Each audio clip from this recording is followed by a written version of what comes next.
Bonjour, Bonjour. bienvenue sur la chaîne Le Comptoir Local. Aujourd'hui, je vais faire une flamiche picarde.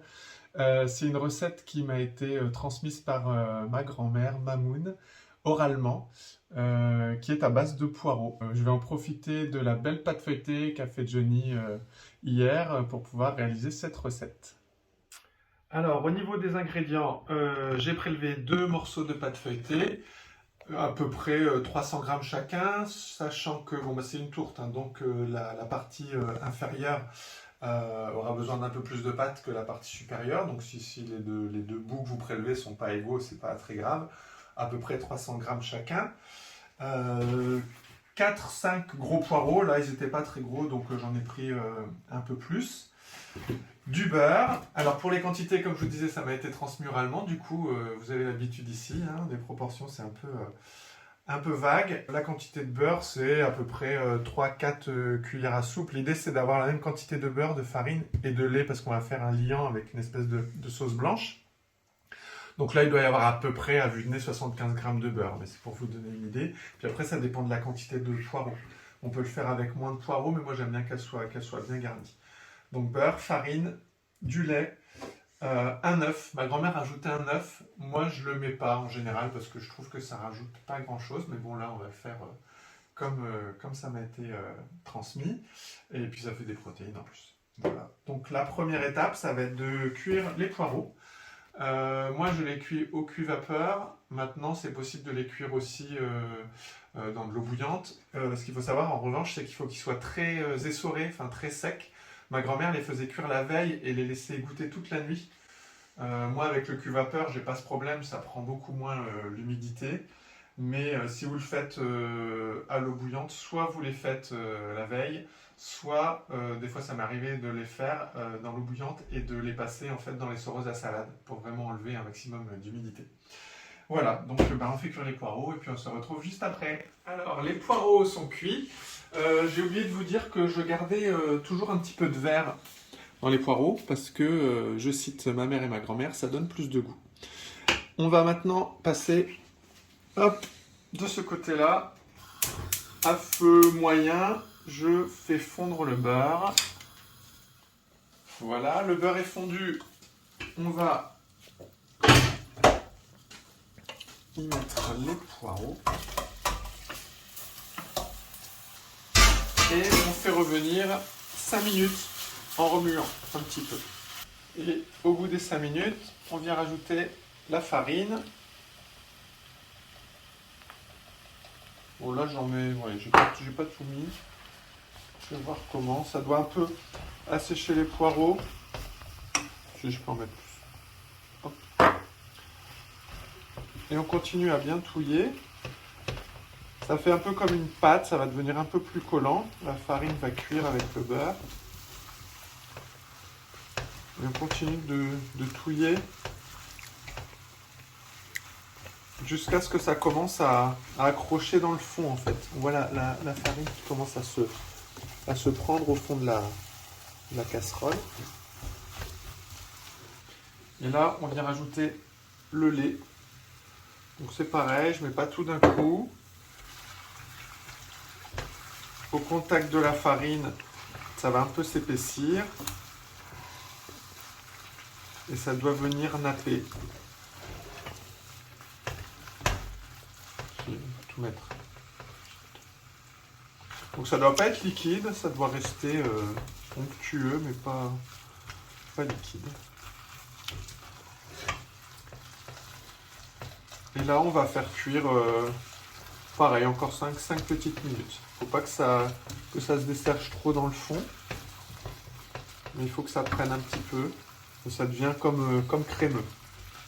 Voilà, donc j'ai fait revenir un petit peu moins de 5 minutes parce que ça commençait à attacher. Vous voyez la consistance que ça doit avoir. Et on fait un petit peu refroidir avant d'incorporer l'œuf. Moi, je ne fais pas trop refroidir parce que je touille vite pour que l'œuf ne cuise pas. Mais bon, si on préfère, on peut attendre un petit quart d'heure pour sûr. Et là, on touille bien. Voilà. Assaisonnement, bien sûr, sel, poivre. Et on peut rajouter un petit peu de muscade. Moi, j'aime bien. Il ne faut pas en mettre de trop, mais une ou deux pincées de muscade, ça peut relever un petit peu le goût. Voilà, hop. Oula, je suis allé fort. Voilà, un petit peu de muscade. Et là, on a notre préparation. Et on va pouvoir passer au montage. Alors, j'ai préchauffé mon four à 200. Pendant que ça chauffe, on va s'occuper de la pâte. Donc là, on a un morceau de pâte qui est carré, c'est pas très pratique. Donc moi, j'ai ma petite technique pour avoir quelque chose d'à peu près qui va rentrer dans ce moule-là. C'est de la faire tourner comme ça, en l'arrondissant, histoire d'avoir quelque chose qui ressemble à une boule.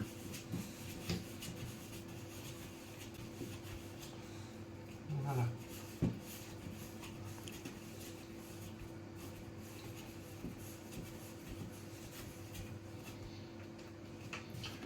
Ok, hop, je farine bien mon plateau.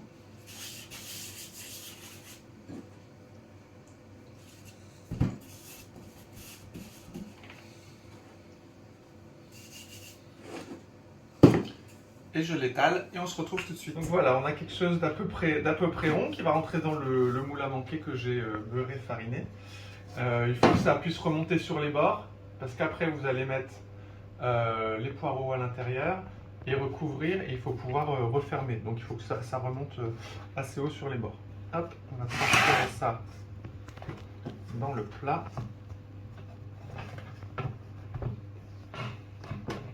Voilà.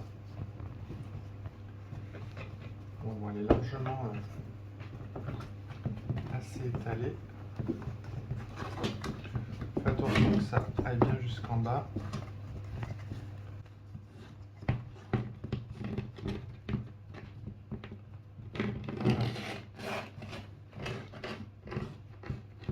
Et on va pouvoir y mettre la préparation qui a un petit peu refroidi. Il ne faut pas la mettre trop chaude, sinon ça fait vraiment fondre.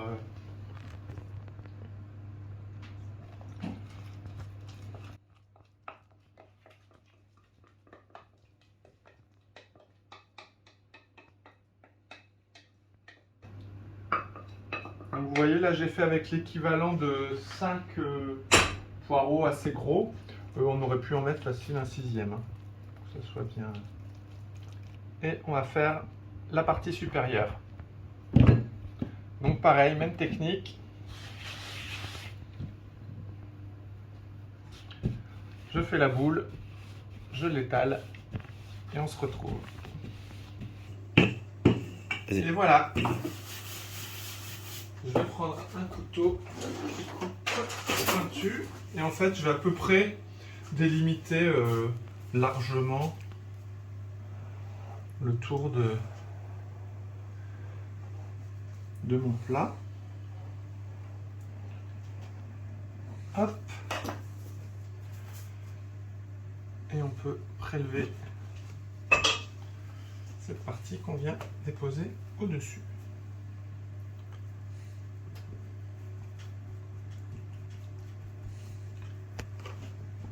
Voilà. Et ça, vous pouvez le rouler pour venir bien refermer.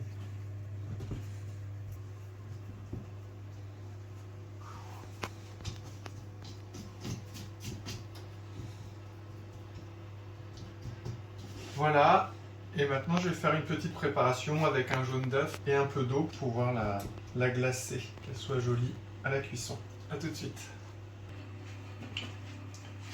Voilà, mon petit jaune avec un peu d'eau pour que ça soit un peu plus liquide. Donc en fait c'est pour ça que quand on met la préparation, il ne faut pas qu'elle soit trop chaude, parce que sinon ça fait complètement fondre la pâte au-dessus et là on risque de la percer en faisant ça. Au niveau de la pâte, vous voyez, je vous ai dit 600 grammes, moi j'en avais un peu plus, j'en avais 700 et ça laisse quand même pas mal de rab, donc 600 c'est une bonne mesure. Et on fait quoi avec la pâte de rab? Et bien on en fait des petits tortillons qu'on met au four, ça fait l'apéro, c'est super bon. On peut mettre du pesto dessus ou un peu de fromage râpé et on enfourne une quinzaine de minutes. Hop, voilà. Maintenant, il n'y a plus qu'à la mettre au four. On va la laisser à peu près 40 minutes jusqu'à ce qu'elle soit bien dorée. Je vous montrerai comment. Et voilà, la flamiche est prête. Vous pouvez la manger en entrée, en accompagnement ou alors comme nous le soir en une petite part avec un peu de fromage à côté. Ça fait un repas si on en prend une part assez grande. Voilà, on va couper une petite part et puis on vous montre. Voilà, on a coupé une petite part pour que vous voyez comment ça se présente. Et là, vous me dites, eh ben, ça manque un petit peu de crème tout ça. Hein. Eh ben, vous avez bien raison. Parce que je vais vous montrer comment ça se mange. En fait, vous soulevez délicatement le petit couvercle et vous rajoutez une bonne cuillère ou deux de crème. Et voilà, vous pouvez déguster. Et en plus, pour la petite histoire, avec le reste de pâte, ben, j'ai pu faire une petite tarte aux pommes qui va passer au four très vite. Voilà. Merci beaucoup d'avoir suivi cette recette et puis ben, régalez-vous. À bientôt.